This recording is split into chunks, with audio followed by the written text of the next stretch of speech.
मौलाना अब्दुल अजीज साहब, मैं इस दुनिया में कोशिश करता हूं कि बहुत सारे काम अल्लाह के लिए करूं, इसलिए ना मैं उनको इश्तिहार बनाता हूं, ना मैं लोगों को उसके लिए इस्तेमाल करता हूं, और ना ही मैं उसका क्रेडिट लेना चाहता हूं। गाजी अब्दुल अजीज साहब, मैं आपकी इज्जत करता हूं और करता रहूंगा, लेकिन अब मजीद बर्दाश्त नहीं हो सकता।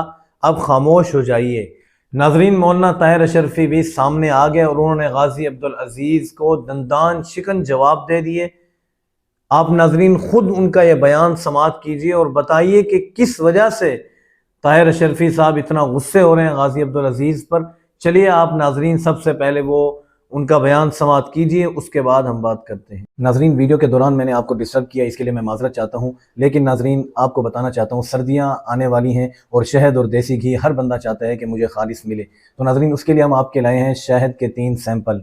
बाहर के मौसम वाला शहद, बेरी का शहद और फलाई वाला शहद। नाजरीन, आप ये तीनों, आपने ताहिर अशरफी साहब का यह बयान सुना। इसके अंदर ये अपनी लाजवाल कुर्बानियों का जिक्र कर रहे हैं जो तारीख के अंदर रकम की जाएंगी। और फरमाया कि ऐसे ऐसे मैंने काम किए हैं, मैं शो नहीं करवाता, मैं उसका अजर अल्लाह से लेना चाहता हूँ, बंदों से, इंसानों से नहीं लेना चाहता, इसलिए मैं सेल्फियाँ या वीडियो बनाने वाला नहीं हूँ। बहरहाल नाजरीन, दिल को अल्लाह ताला जानते हैं, हम किसी के बारे में बदगुमानी नहीं कर सकते। उन्होंने जो अल्फाज निकाले मुँह से, मैंने आप तक पहुँचाए, आपने सुने। अब आपने कमेंट के अंदर अपने तबसरे पेश करने हैं जैसे हर दफ़ा पेश करते हैं।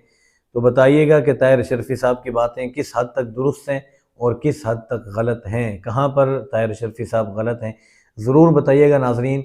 मिलते हैं अगली वीडियो में। अस्सलामु अलैकुम वरहमतुल्लाहि वबरकातुहू।